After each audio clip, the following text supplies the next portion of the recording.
The white ceiling of room 407 had become Michael Chen's whole world. 17 years old, and for the past 3 weeks he'd counted every tile, traced every crack, and memorized every shadow that crossed it throughout the day. The afternoon sun now cast long rectangles of light that slowly moved across the room as the hours passed. Michael shifted uncomfortably in the hospital bed, wincing at the pressure sores forming on his lower back. He tried to adjust himself using only his arms, a skill he was still learning. 3 weeks since the skiing accident, and he was still getting used to the idea that he couldn't feel anything below his waist. The TV mounted on the wall played some game show with the volume turned low. Michael wasn't really watching. His phone lay on the side table, screen dark. At first, it had lit up constantly with messages from friends and classmates. "Get well soon." "We miss you. Can't wait for you to come back." But those had slowed to a trickle, and now the notifications were rare. A nurse poked her head in. "Need anything, honey? Pain meds, water?" "I'm good," Michael said, forcing a smile. She was nice, always checking on him, but he knew she had a dozen other patients to care for. "Your dad called. He's running late again, but said he'll try to stop by after his conference call." Michael nodded, keeping his face blank. "Thanks." After she left, he let out a long breath. His father, James Chen, CEO of Chen Tech Solutions, had practically set up a satellite office in the hospital's business suite. When the accident first happened, his father had been frantic, calling in specialists from across the country. But as days turned into weeks, and once it became clear Michael wasn't in immediate danger, his father had slowly drifted back to work. The doctors used words like incomplete spinal cord, injury and possible partial recovery, and long-term rehabilitation, words that meant Michael's life had changed forever. But that still held small glimmers of hope. His father seemed to focus only on those glimmers, scheduling meetings with the best rehab facilities, researching experimental treatments, all while missing the simple fact that his son was alone, day after day, staring at the ceiling. Outside his room, the usual hospital sounds continued: squeaky cartwheels, distant conversations, the PA system calling doctors. Michael had learned to tune it all out. At night, he'd lie awake listening to the beeping of machines and the soft footsteps of the night nurses, wondering if sleep would ever come easily again. His phone buzzed. He reached for it, hoping it might be one of his friends. Instead, it was a message from his father's assistant, Lisa. "Your father's meeting is running over. He asked me to let you know he'll try to come tomorrow morning instead. I've arranged for your favorite dinner to be delivered. Let me know if you need anything." Michael set the phone down without replying. Lisa was kind, but she wasn't family. Neither was the parade of specialists his father kept hiring, nor the nurses who checked his vitals, nor the physical therapists who helped him learn to use his wheelchair.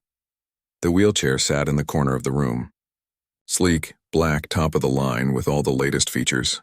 His father had special ordered it, making sure it was the best money could buy.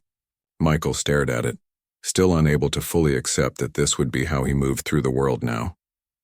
Tomorrow was supposed to be his first extended session in the physical therapy room, learning transfers and basic wheelchair skills. The therapist had suggested his father attend to learn how to help Michael at home, but Michael already knew he'd be going alone. As evening approached, the hospital quieted somewhat. Visiting hours were ending, and he could hear families saying goodbyes in neighboring rooms. Laughter, tears, words of encouragement.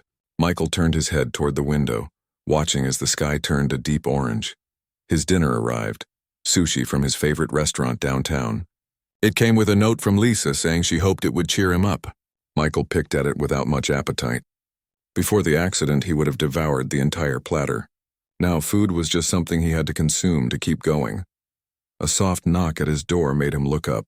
Probably another nurse doing rounds. "Come in," he called. But it wasn't a nurse. It was one of the hospital janitors, a man Michael had seen a few times before. He was pushing a cleaning cart and wore the standard light blue uniform with a name tag that read, Robert. "Sorry to disturb you," Robert said, his voice surprisingly gentle. "Just need to empty your trash and mop the floor a bit." "Go ahead," Michael said, turning back to the window. Robert worked quietly, efficiently. As he finished, he paused by the door. "Sushi, huh? Fancy dinner for a hospital." Michael shrugged. "My dad's assistant ordered it. Not hungry?" Robert asked, noticing the barely touched food. "Not really." Robert nodded, seeming to understand something deeper than Michael's words. First few weeks are the hardest. My brother was in a car accident years back. Took him a while to want to eat proper meals again. Michael looked at him with slightly more interest. Your brother? Was he paralyzed? No, broke both legs pretty bad though. 6 surgeries. But that's not what I meant. Robert tapped his temple. It's what happens up here that's the real challenge. The feeling that everything's changed and nothing will ever be the same. For the first time in days, Michael felt a flicker of connection. Yeah, that's exactly it. Robert smiled, a warm, understanding smile that reached his eyes. You'll find your way, young man. Takes time, but you will. As Robert turned to leave, Michael called out, Thanks. For what? Just doing my job, Robert replied. For talking to me like a person. Not like I'm broken, Robert nodded. See you tomorrow, Mr. Chen. After Robert left, Michael looked at the sushi again and took a small bite. It didn't taste like much, but it was something. Outside his window, the first stars were appearing in the darkening sky. Tomorrow was another day, another step in this new journey he hadn't asked for, but for the first time in weeks he felt a tiny spark of something that might one day grow into hope. The night passed slowly, as all nights did in the hospital. But this time, as Michael drifted in and out of sleep, his mind wasn't just on what he'd lost, but on the small kindness from a stranger who saw him as more than just a patient in room 407. 3 days later, Michael was learning to hate the hallways of the hospital's rehabilitation wing. They were wide enough for 2 wheelchairs to pass each other comfortably, painted in what someone must have thought were cheerful colors, with motivational posters every few feet. Perseverance, declared one, showing a mountain climber. Never give up, encouraged another. Easy for you to say, Michael muttered as he pushed himself past them. His hands were developing calluses from the wheelchair's push rims and his shoulders ached. The physical therapist, a no-nonsense woman named Mrs. Patel, had told him it would get easier, but Michael wasn't convinced. He was supposed to be making his way to the therapy room on his own today, part of what Mrs. Patel called building independence. His father had sent a text saying he was trying to make it to today's session but was stuck in traffic. Michael knew what that really meant. Another meeting had run long. Another crisis at the company needed attention. As he rounded a corner, focusing so hard on keeping his chair straight that he wasn't looking ahead, Michael collided with someone. The impact wasn't hard, but it was enough to startle him. Whoa there, speed racer, a friendly voice said. Michael looked up to see Robert, the janitor from a few nights ago. He was pushing a large cart filled with cleaning supplies, which Michael's wheelchair had bumped into. Sorry, Michael said, embarrassed. I wasn't looking where I was going. No harm done, Robert replied, stepping around his cart to make sure Michael was okay. Heading to therapy? Michael nodded. Mrs. Patel's going to show me how to navigate ramps today. He tried to sound enthusiastic but failed miserably. Robert smiled, seeming to understand. The dreaded ramps. Those can be tricky at first. Want a tip? Michael looked up, curious despite himself. Sure. Going up, lean forward a bit. Going down, pull back slightly on your wheels to control your speed. Saved my brother a lot of frustration when he was learning. Your brother who broke his legs? Michael asked, remembering their conversation. That's right. He used a chair for about 3 months during recovery. Robert checked his watch. What time's your appointment? 11, Michael said. You've got about 15 minutes then. Have you had lunch yet today? Michael shook his head. They'll bring something to my room later. Hospital food. Robert made a face. Tell you what, how about you join me for lunch after your session? I always bring too much anyway, and the cafeteria's got decent coffee at least. Michael blinked, surprised by the invitation. Don't you have work to do? Lunch break, Robert shrugged. Even janitors get to eat. But no pressure. Just thought you might like some company besides doctors and nurses for a change. Michael hesitated. He didn't know this man. But then again, what else was he going to do? Sit in his room and count ceiling tiles again? Okay, he said finally. That would be nice. Great. I'll meet you by the cafeteria entrance at noon. Look for the handsome guy in blue. Robert grinned, gesturing to his uniform, then continued down the hallway with his cart. The therapy session was grueling as usual.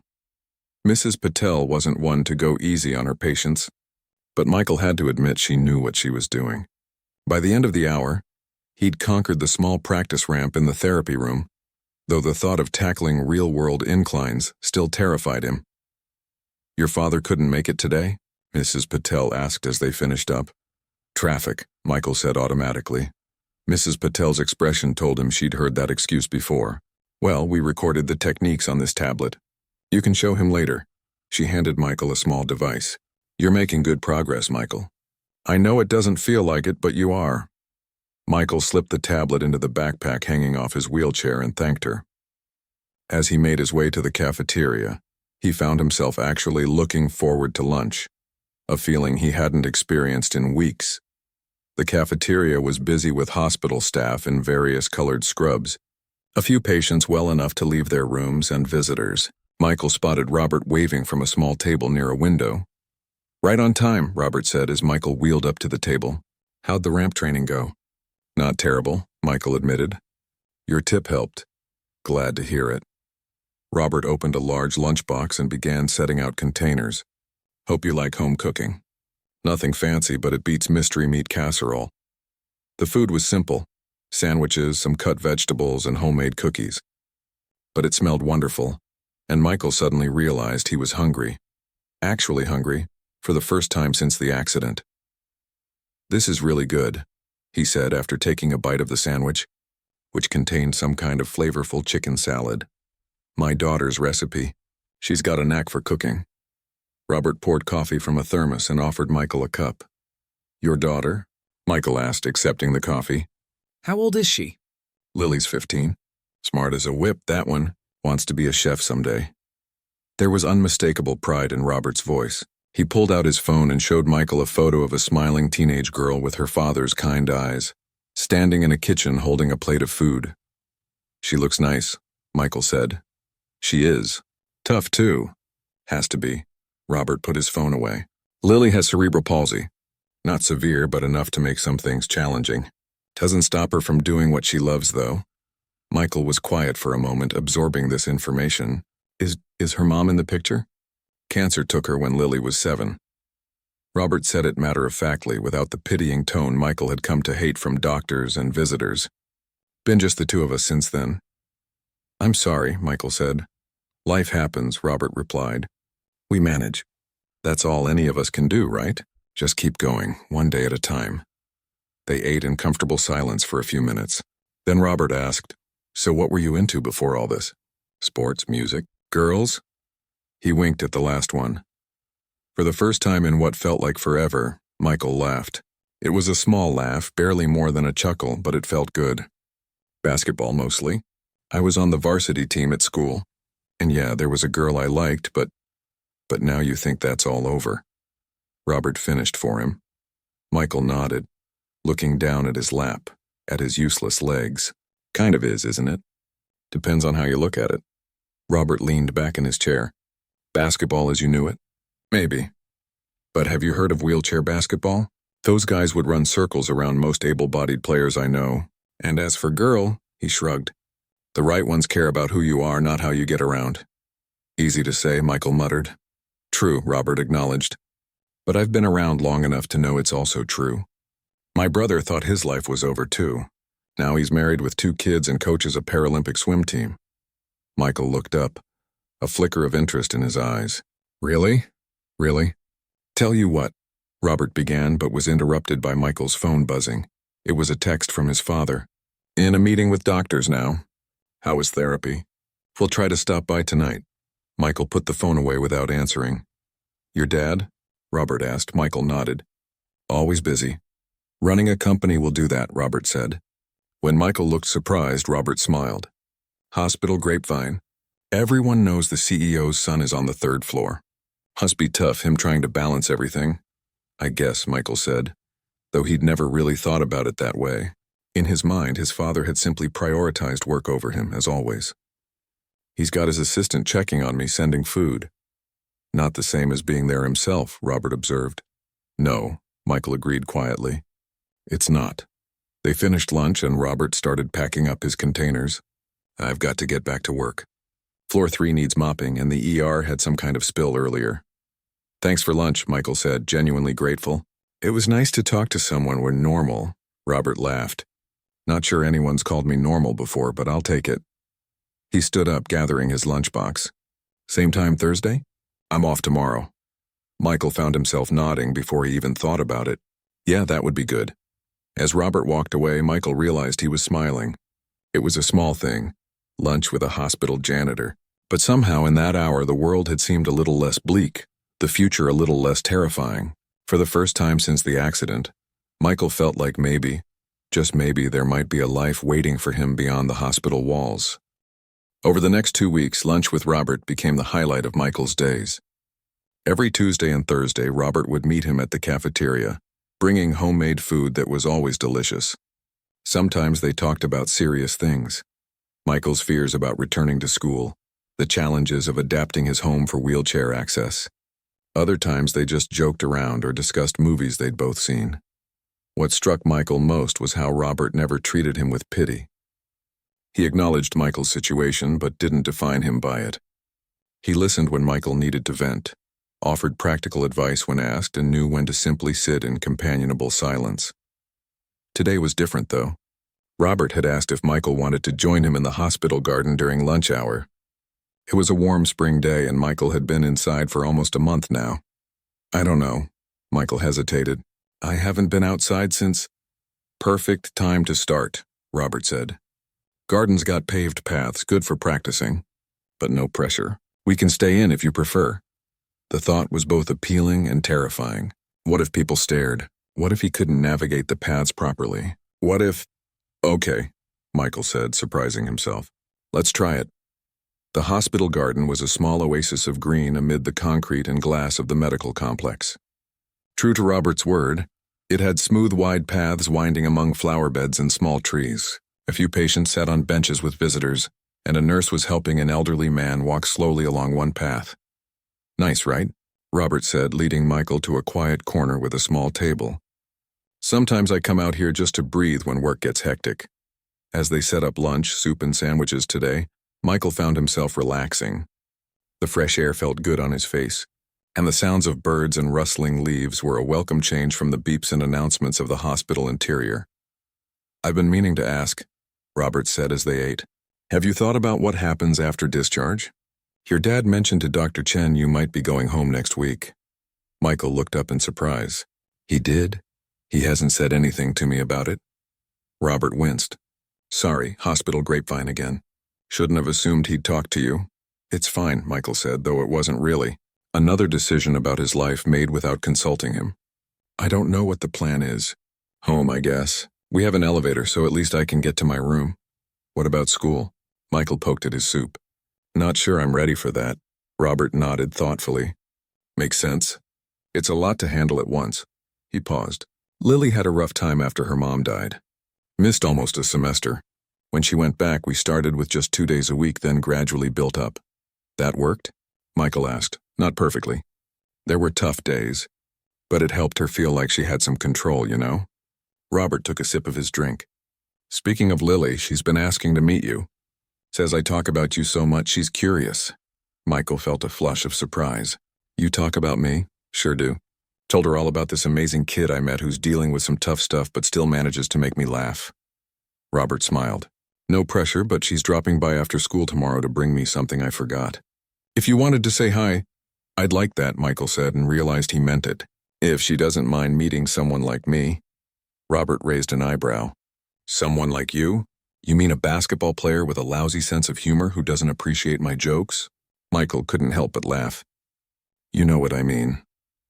I do, and it's nonsense, Robert said firmly. Lily doesn't care about the chair. Trust me, she's dealt with enough stares and comments about her own walking to know better than to judge anyone else. As they finished lunch, a group of doctors walked by, deep in conversation. One of them, Dr. Sharma, Michael's neurologist, noticed them and came over. Michael, good to see you outside. How are you feeling today? She asked. Better, Michael said, and was surprised to realize it was true. Dr. Sharma smiled. Excellent. We have your latest test results. I'd like to discuss them with you and your father tomorrow if possible. He's usually busy, Michael said automatically. This is important, Dr. Sharma said. We need to make decisions about your ongoing care plan, the rehab facility options, outpatient therapy schedule, medication adjustments. Can you ask him to make time? Michael nodded, though he doubted his father would rearrange his schedule. even for something this important. After Dr. Sharma left, Robert looked thoughtful. You know, if your dad can't make it, I could sit in with you. If you want company, that is. Sometimes it helps to have someone else listening when doctors start throwing around medical terms. Michael stared at him. You'd do that? Sure. I've got my lunch hour and I can ask to shift my break if needed. Robert shrugged as if it were no big deal. I've been through plenty of those meetings with Lily, learned how to ask the right questions. But why would you do that for me? Michael asked, genuinely confused. We just met a couple weeks ago. Robert's face softened. Because everyone needs someone in their corner, kid. And right now it seems like you could use an extra person in yours. Michael felt something catch in his throat. Thank you, he managed to say. Don't mention it. Now you ready to race me back inside? I bet that fancy wheelchair of yours can outpace an old man like me. Robert started gathering the lunch containers. You're not that old, Michael said, smiling. Tell that to my knees on rainy days, Robert laughed. The next day, Michael waited nervously in his room. His father had texted that he would try to make the meeting with Dr. Sharma, but had a board call that might run long. Michael had already mentally translated this to "I won't be there." A soft knock came at his door. Come in, he called. It was Robert, but not in his usual janitor uniform. He wore neat khaki pants and a button-up shirt, and beside him stood a teenage girl with dark hair pulled back in a ponytail. She walked with a slightly uneven gait, leaning on a colorful cane, but her smile was bright and confident. Michael, this is my daughter, Lily, Robert said proudly. Lily, this is Michael. Hi, Lily said, stepping forward to offer her hand. Dad won't shut up about you. Says you're the only person at this hospital who appreciates his terrible jokes. Michael shook her hand, smiling. They're not all terrible. Maybe like 70%, Lily laughed. That's generous. I'd say 85 minimum. She glanced around the room. Nice setup.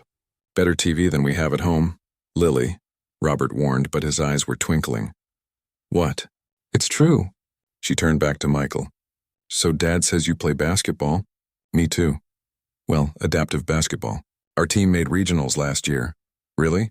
Michael said, interested despite himself. I didn't know there was adaptive everything these days, Lily said, sitting down in the visitor's chair without waiting for an invitation. Basketball, swimming, even rock climbing. There's a guy on my team who's a complete paraplegic, and he shoots better three-pointers than anyone with working legs. For the next 15 minutes, Lily chattered about her basketball team, her cooking classes, and her plans for college. There was nothing pitying or awkward in her manner. She was just a normal teenager talking to another teenager. When Dr. Sharma arrived, Lily stood up. That's my cue. Got homework anyway. Nice meeting you, Michael. Maybe we'll see you at the rec center sometime if you decide to check out adaptive sports. After Lily left, Dr. Sharma looked at the clock. Should we wait for your father? Michael's phone buzzed. Another text. Can't make it. An emergency board meeting. Have Lisa call me with update. Michael looked up at Robert, who nodded almost imperceptibly. No, Michael said, feeling strangely calm. Robert's going to sit in, if that's okay. He's a friend. Dr. Sharma seemed surprised but nodded. Of course. Let's begin then. The meeting was both encouraging and overwhelming. Dr. Sharma explained that Michael's spinal cord injury was incomplete, meaning there was hope for partial recovery of function below the level of injury. She outlined a 6-month rehabilitation plan, starting with inpatient rehab, then transitioning to outpatient therapy 3 times a week. Throughout the discussion, Robert asked thoughtful questions about pain management options with fewer side effects, about the success rates of different rehab facilities, about what adaptive equipment would be most helpful at home. I'll write all this down for your father, Dr. Sharma said as they finished. I've been taking notes, Robert said, showing her his phone where he'd been typing throughout the meeting. I can email them to Michael so he has everything in one place. After Dr. Sharma left, Michael was quiet for a long moment. Thank you, he finally said. For being here, for everything. Robert squeezed his shoulder gently. That's what friends are for, kid. Is it weird? Michael asked suddenly. Being friends with someone my age? I mean, you have a daughter almost my age. Is it weird for you being friends with an old janitor? Robert countered, smiling. Michael shook his head. No, it's nice, actually. Easier than talking to people my own age right now. They don't know what to say to me anymore. Then there's your answer. Robert checked his watch. I should get back to work.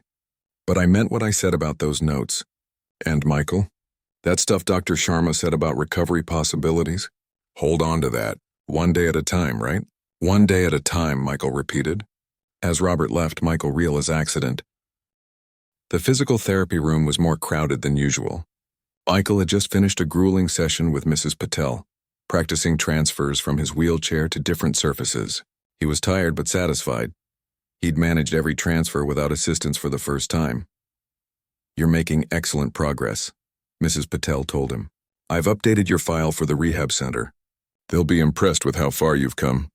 Michael nodded, wiping sweat from his forehead with a towel. His discharge was scheduled for tomorrow.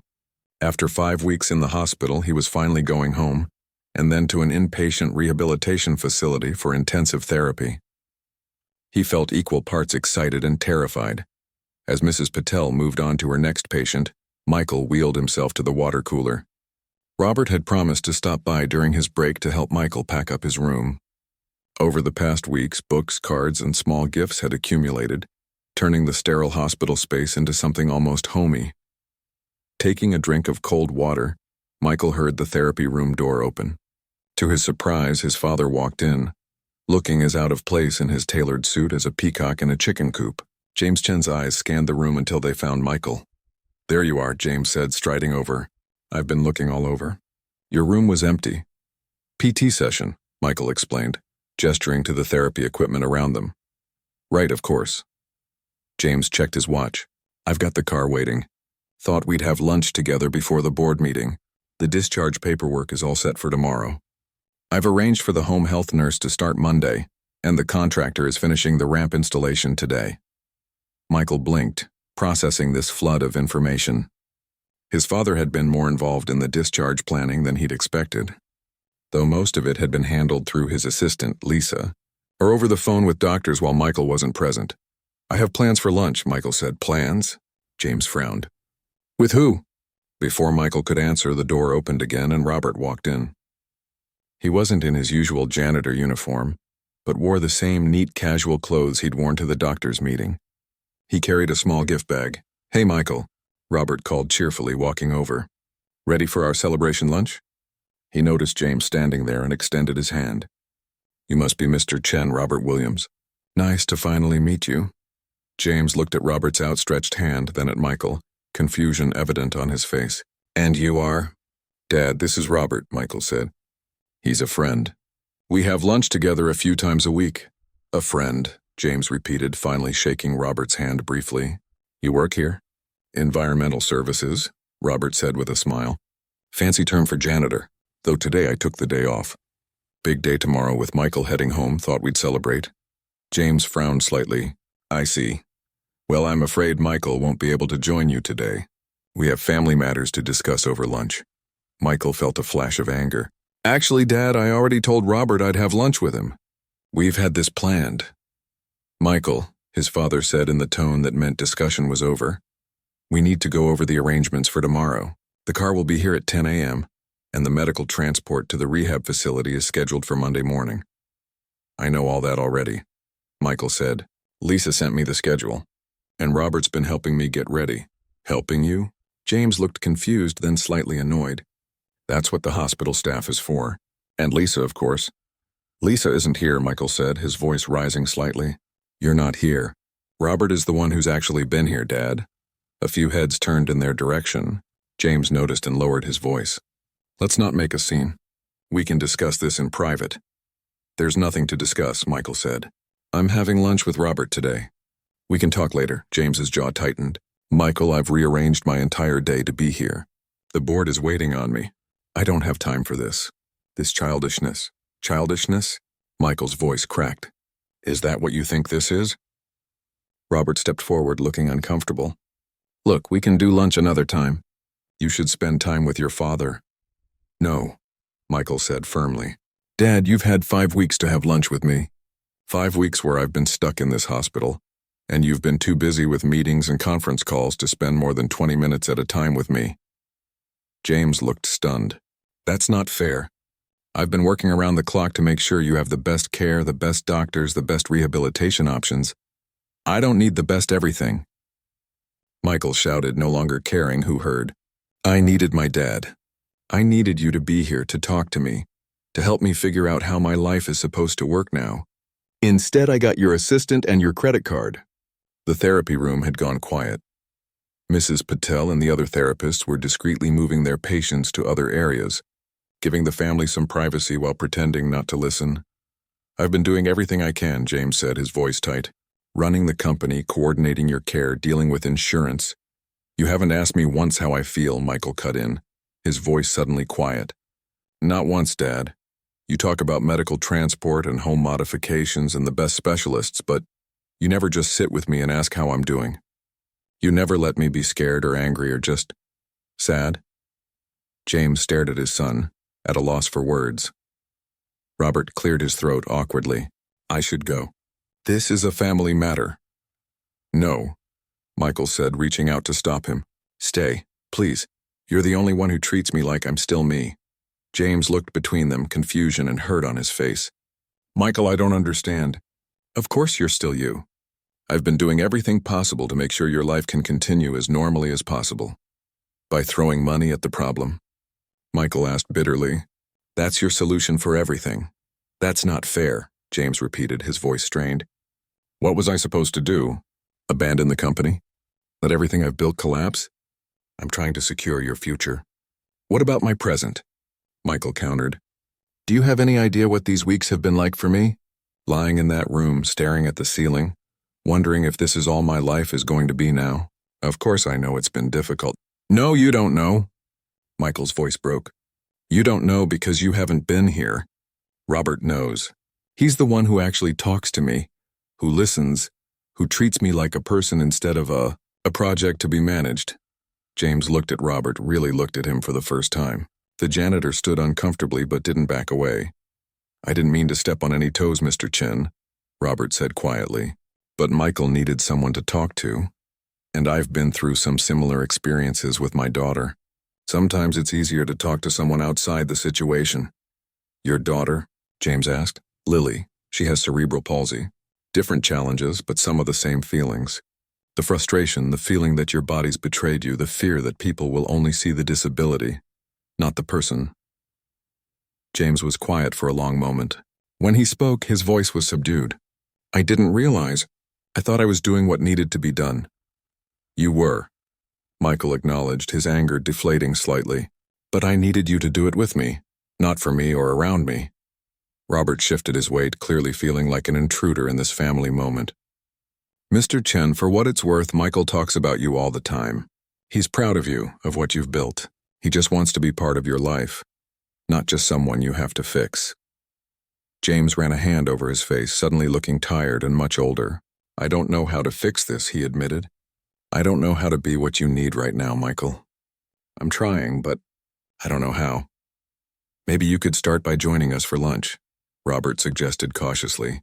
"Nothing fancy, just sandwiches in the garden. No business calls, no medical discussions, just lunch." James looked at his watch, then back at his son. For once, Michael couldn't read his father's expression. Finally, James nodded. "I'll need to let Lisa know to reschedule the board call." "You'd do that?" Michael asked, surprised. "It's just a call," James said, though they both knew it was more than that. "It can wait an hour." As they made their way to the garden, Michael in his wheelchair, James walking beside him rather than pushing him as he usually tried to do, an awkward silence fell between them. Robert walked slightly behind, giving them some space while still being present. In the garden, Robert set out the lunch he'd brought, his daughter's famous chicken salad sandwiches, fresh fruit, and homemade cookies. James looked at the simple meal with something like wonder. "Lily made all this?" he asked as they sat at a small table. "She loves to cook," Robert said proudly. "Dreams of having her own restaurant someday." That's wonderful," James said, taking a tentative bite of the sandwich. "This is actually very good." "Told you," Michael said with a small smile. They ate in silence for a few minutes. Then James asked, "So, Robert, Michael mentioned your daughter plays basketball?" "Adaptive basketball, yes," Robert nodded. "She's pretty good, if I do say so myself." The rec center has a great program. The same rec center that's listed in Michael's discharge paperwork? James asked, looking at his son. Yeah, Michael said. Lily thought, maybe I might want to check it out sometime. They have all kinds of adaptive sports programs. Michael, look. 6 months later, the community recreation center buzzed with activity. It was Saturday morning, and the adaptive sports program was in full swing. In the main gymnasium, 2 wheelchair basketball teams practiced, the squeak of wheels and the thud of bouncing balls echoing off the walls. Michael sat on the sidelines, watching the practice with a mixture of longing and uncertainty. He'd been attending the rehab center's outpatient program for months now, making steady progress. He had regained some sensation in his legs, not enough to walk, but the doctors remained cautiously optimistic about further recovery. They're pretty good, aren't they? A voice said beside him. Michael looked up to see Lily, Robert's daughter, leaning on her colorful cane. She'd become a regular visitor during his time at the rehab facility, often bringing her father's homemade lunches and stories about school. Yeah, Michael agreed, watching as one player executed a perfect spin move before passing the ball to a teammate. I didn't realize it was so intense. Lily laughed. What did you expect? Just because we use adaptive equipment doesn't mean we don't play hard. She gestured to the far court where a younger group was practicing basic skills. Coach Tom is looking for assistant coaches for the junior league. Just saying. Michael smiled but shook his head. I'm not ready for that. When will you be ready? Lily asked bluntly in the direct way she had that reminded Michael so much of her father. You've been watching from the sidelines for weeks now. Before Michael could answer, the recreation center's main doors opened, and James Chen walked in, carrying a cardboard tray of coffee cups. He spotted Michael and Lily and headed their way. Sorry I'm late, he said, handing them each a cup. Board call ran long, but I didn't miss anything, did I? Just Michael making excuses again, Lily said with a grin. James raised an eyebrow at his son. Still not ready to join in? Michael shrugged, sipping his coffee, a caramel latte, his favorite. His father had remembered. These small things still surprised him, though they shouldn't anymore. In the months since his discharge from the hospital, James had been making visible efforts to be more present, more engaged. He still worked long hours, still ran his company with the same dedication, but he had also rearranged his schedule to drive Michael to therapy appointments twice a week, and never missed their Saturday morning visits to the recreation center.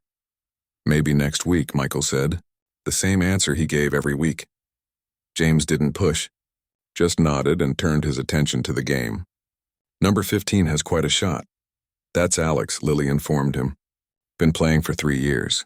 Lost both legs in Afghanistan. They watched in comfortable silence for a while. Michael found his eyes drawn to the younger players on the far court. They ranged in age from about 8 to 14 with varying disabilities. Some used wheelchairs like him. Others had prosthetic limbs or mobility aids. All of them were laughing, focused more on having fun than perfect technique. Dad should be here soon, Lily said, checking her phone. His shift at the new center ends at noon. The new center was the Chen Adaptive Sports and Rehabilitation Facility, which had opened just last month on the other side of town. It was James's latest project, a state-of-the-art complex designed specifically for people with disabilities. And Robert, to everyone's surprise, was its operations manager. The career change had come about unexpectedly. After Michael's discharge, James and Robert had stayed in touch, with Robert providing insights on accessibility issues that architects and designers often overlooked. When James mentioned his idea for the new center, Robert's practical knowledge and genuine passion for adaptive sports made him the perfect person to help shape the project. As if on cue, Robert walked in, no longer in a janitor's uniform but wearing khakis and a polo shirt with the Chen Center's logo. He waved when he spotted them, stopping to chat with a few people on his way over. Sorry I'm late, he said, echoing James's words from earlier. Had a minor plumbing crisis to deal with. The swimming pool filter is acting up again. I'll call the contractor on Monday, James said, already pulling out his phone to make a note. Already handled it, Robert replied. That's my job, remember? You're just the guy who signs the checks now. James laughed, putting his phone away. 6 months ago, such a comment from an employee might have irritated him. Now it was just part of their easy friendship. How's it going here? Robert asked, looking at Michael. Ready to show these amateurs how it's done yet? Michael rolled his eyes. Not you too. Lily's already on my case. Good, Robert said with a grin. Someone needs to be. The head coach blew his whistle, signaling the end of practice. As the players dispersed, one of them wheeled over to their group. Hey, Lily, the player called. It was Alex, number 15, his forehead gleaming with sweat from the practice. Coach wants to know if you're still on for helping with the fundraiser next week. Definitely, Lily confirmed. I've already got 5 restaurants donating food. Alex nodded, then looked at Michael curiously. You're here every week. Why don't you ever play? Michael felt himself flush with embarrassment. I'm still learning. Aren't we all? Alex grinned. Look, we're short a player for the exhibition game next month. Nothing serious, just a fun match for the fundraiser. You interested? I don't think, Michael began. He'll do it, Lily interrupted. When Michael glared at her, she shrugged. What, you need a push? I'm pushing, Alex laughed. Cool. Practice is Tuesday and Thursday evenings. See you then. Without waiting for an answer, he wheeled away to join his teammates. I can't play in an exhibition game, Michael protested once Alex was out of earshot. I haven't even tried playing since the accident. So try now, Robert said simply. James put a hand on Michael's shoulder. You don't have to if you're not ready, son. But I think you might surprise yourself. Michael looked at the 3 of them, his father, Robert, and Lily, all watching him with varying expressions of encouragement and challenge. 6 months ago, he couldn't have imagined being here. Couldn't have pictured his father standing comfortably beside the hospital janitor, who had become such an important part of their lives. I don't want to embarrass myself, Michael admitted quietly. You won't, Robert assured him. And if you do, so what? Lily added pragmatically. Everyone does sometimes. I fell flat on my face my first game, literally. Got right back up, though. Michael took a deep breath, then nodded. Okay, I'll try. The junior league was wrapping up their practice now, the young players chattering excitedly as they gathered their things. One boy in a wheelchair, no more than 10 years old, was struggling to reach a water bottle that had fallen under a bench. Without thinking, Michael wheeled over. Need a hand? He offered, retrieving the bottle with ease. Thanks, the boy said, looking up at Michael with a bright smile. Are you a basketball player too? You have the cool wheelchair like Alex. Michael found himself smiling back. Not yet. But I'm going to try. It's super fun, the boy assured him. I was scared at first too. I'm not scared, Michael protested automatically. The boy gave him a knowing look far too mature for his years. Everyone's scared of new things. My mom says being brave isn't not being scared, it's doing stuff even when you are scared. Your mom sounds pretty smart, Michael said. She is, the boy agreed solemnly. Are you going to come to our practices too? Coach Tom says we need more helpers. Michael hesitated, glancing back at where his father, Robert, and Lily were watching. Maybe, would that be okay? Definitely, the boy said enthusiastically. I'm Peter, by the way. Michael, he replied, shaking the small hand Peter offered. Peter? Time to go, a woman called from across the gym. That's my mom, Peter said. See you next time, Michael. As Peter wheeled away to join his mother, Michael felt something shift inside him. The boy's simple acceptance and enthusiasm had touched something that all the encouragement from his family and friends hadn't quite reached. He wheeled back to where the others waited. I think I might want to help with the junior league too. If that's okay. More than okay, Robert said, smiling proudly. Coach Tom's been hoping you'd offer. I have a board meeting Tuesday evening, James said, already pulling out his phone. But I can reschedule. Dad, Michael interrupted gently. You don't have to be at everything. It's okay. James looked uncertain. Are you sure? I can move things around. I'm sure, Michael said. Maybe you can make the Thursday practice instead. James nodded, relieved and grateful for his son's understanding. It was a balance they were still figuring out. James being present without completely upending his responsibilities. Michael being independent without shutting his father out. Well, I'm starving, Lily announced. Dad promised pancakes and I'm holding him to it. Pancakes sound great, Michael agreed. As they headed toward the exit, Michael found himself thinking about how much had changed in 6 months. His body was different, yes. His life was different. But somehow, in ways he never could have predicted, it was also richer. He had a father who was finally learning how to be present, not perfect. He had friends who saw him, not just his wheelchair. He had challenges ahead, certainly, but also possibilities he was just beginning to explore. The community center's automatic doors opened, revealing a bright autumn day outside. Michael paused for a moment, breathing in the free behind them on the bull.